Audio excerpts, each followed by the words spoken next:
In today's episode, we look at the murder of a drug boss who dealt to the wealthy elite, actors, celebrities, and footballers from country clubs and golf clubs. He was found dead, repeatedly stabbed in a burning Mercedes.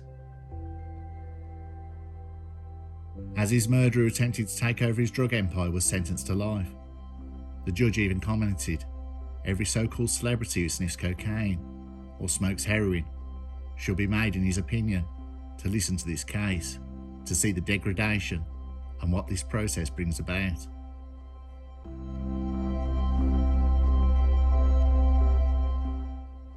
Shokat Chenia, a businessman in Nottingham, was a part-time dealer, but only sold to friends and friends of friends. He never cut the product, so the quality was extremely high, and because of that, the rich businessmen bought high quantities. With the high quantities, he was able to sell at a premium. They trusted him as they knew that being a dealer was a part-time thing. He was more helping out his business friends. They knew his main focus was on his companies and the joy of doing a business deal. Shokat Chenia was never the straightest arrow, and if there was a way of turning the tables to his advantage, he would. He dressed in lavish suits and drove flash cars. He was the poster boy of a successful businessman. He was born in Zambia and moved to the UK, and at 45 years old, he made sure he knew everybody in the business community and that everyone knew him. The sideline drug dealing opened a lot of doors to businessmen and made him a lot of money, which he laundered in casinos. But his focus, the main thing he wanted, was his other legit ventures, his companies he owned. He wanted them to grow. He had several businesses and they made money, but at the time they were just ticking over.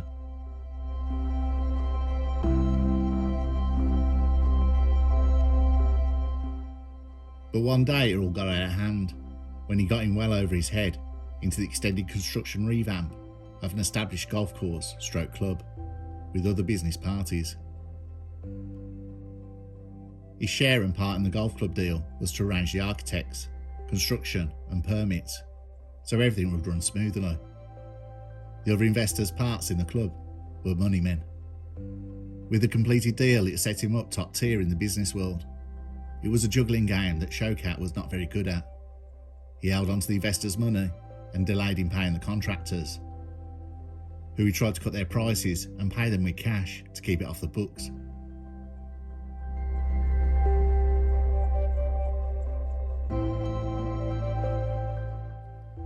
Though Shokat Chenia was not on the police radar, another of the business parties to the golf venture was, and police set up a listening device in the working part of the golf club in Shokat's office. To their surprise, the gangster they placed the listening device for was at that moment in time legit and above board. But Shokat Chenia's drug dealing was caught on a series of 147 incriminating tapes. Shokat's other businesses were suffering, his money was tied up in the golf course, and the dealing became his main line of income. He had lost a large percentage of the investors' money. He had miscalculated greatly at the time it would take a certain amount of funds and contracts being in limbo for so long. So he expanded his drug dealing, where before it was just only close friends and business friends. His drug dealing soon pulled in footballers, celebrities, including those from the film and music industry.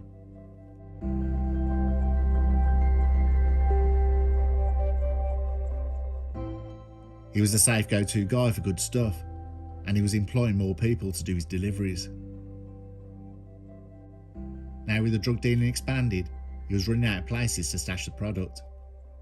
He started hiding hundreds of thousands of pounds worth of drugs around the course. Heroin, cocaine, cannabis, amphetamines and ecstasy was stuffed in ditches and hedgerows and even buried under the turf of the golf course. Shokat's business dealings, though, would come and get him. He just ran out of time. In Shokat's own words in a letter for his appeal, he wrote, "The charge against me for fraud was that I knowingly contracted with suppliers to build a golf club, with no intention of paying them. Some of the golf club's creditors who brought civil actions suddenly realised they had no chance of being successful in the civil courts, and turned to the police. The police, in effect, became judge and jury. Shokat Chenia was being tried for fraud, but as the case was being tried, Shokat's world of drug dealing would be brought to the attention of the police a lot sooner than the police had planned. A farmer on the bordering line of the golf club was rebuilding some broken fences to stop his cattle escaping. The farmer dug up a large bag of ecstasy and then uncovered more pills in a hedge. Police drug squad raided the golf club and uncovered £250,000 worth of drugs, buried amazingly all over the golf course. In 1998, Shokat Chenia was sentenced to 8 years for a list of frauds, and then on the 1st of April 1999, at Leicester Crown Court, he was convicted of conspiracy to supply Class A and B drugs and sentenced to 12 years. The two sentences were to run consecutively, making a total of 20 years.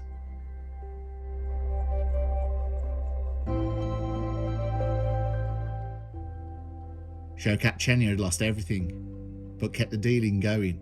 He still had the source he bought from, and he still had his contacts to sell to, including the high-end clients, A-listers and stars. He continued doing this for his right-hand man, Carl Fowler.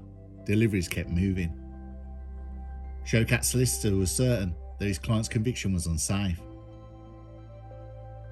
The 147 tapes the police had recorded were not made available to the defence. There was various incorrect procedures that made the search of the golf club and the warrant for the listening device that was signed off by a chief constable inadmissible. This should have been done obtaining correct legal authorities. It made all the prosecution's evidence baseless and unfounded. The prosecution's evidence had been wiped out.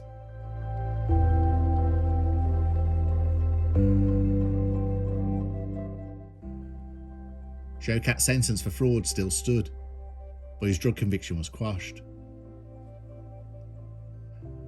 Carl Fowler had kept up dealing, taking a wage for himself and taking on other dealers for Shokat while he was serving his sentence for fraud.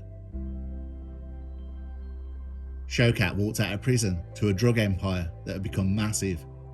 His release in 2005 would see him concentrate on selling drugs, as his business reputation was in tatters.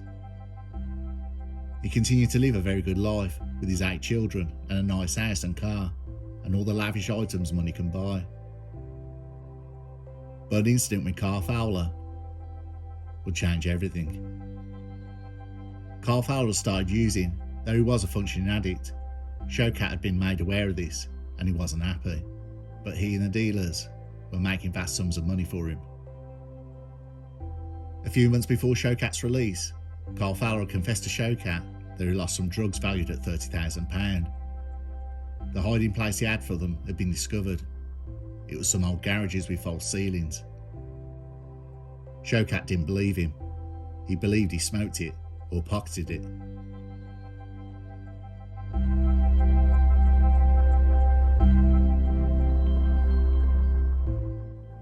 Though this amount of money was pennies to Shokat, Carl had been making him thousands a day while he was behind bars.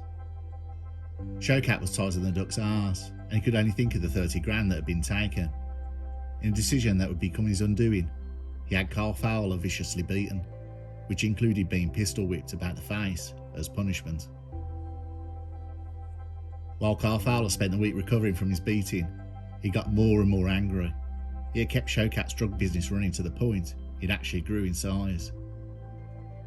He was doing the buying and supplying while Shokat was serving his sentence for fraud. Where Shokat was getting rich, Carl Fowler took all the risk, and he had a wage, and that was it.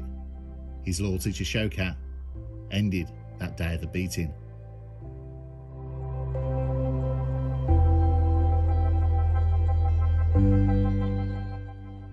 His plan was to kill Shokat Chenia and then take over his business.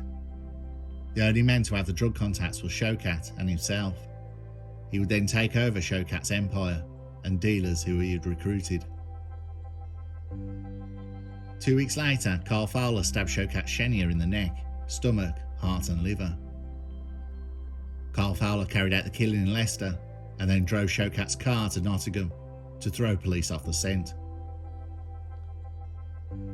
He then wedged the body of Shokat between the front seats of his Mercedes and set fire to it. His body was found that morning when the fire crews were called.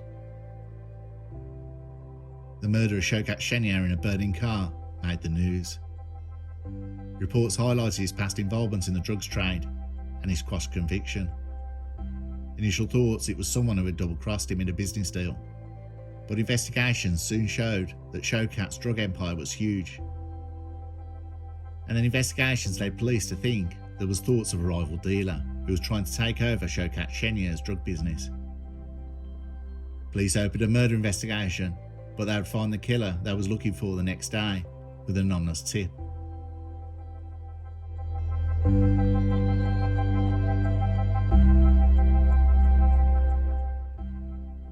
Carl Fowler was arrested after phone records linked him to the locations of the murder and the burning car. It was also revealed that Carl Fowler phoned Shokat to meet him on the evening of his death.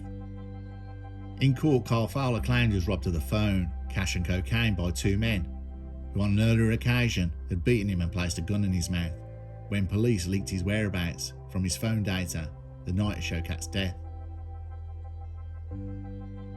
But he had made no mention of the robbery when he was interviewed by police, repeatedly telling detectives no comment. On September the 18th, 2008, Carl Fowler was 36 years old from Leicester, was found guilty of murder by a jury at Nottingham Crown Court. Passing a life sentence, Judge Michael Stokes QC said he must serve at least 20 years in prison. He said anyone listening to this evidence in this case should not have failed to see the real degradation that comes about through the use of dealing in Class A drugs. Every so-called celebrity who sniffs cocaine or smokes heroin should be made, in my opinion, to listen to this case to see what this process brings about.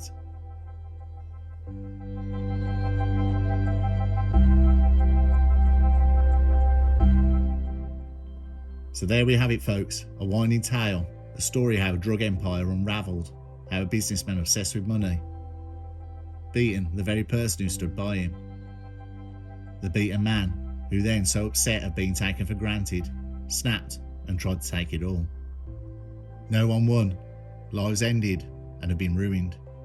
The judge is right in what he said in his ending comments when he called out celebrities. But if you follow this channel, Curios&Spiritual, you'll see lots of these stories.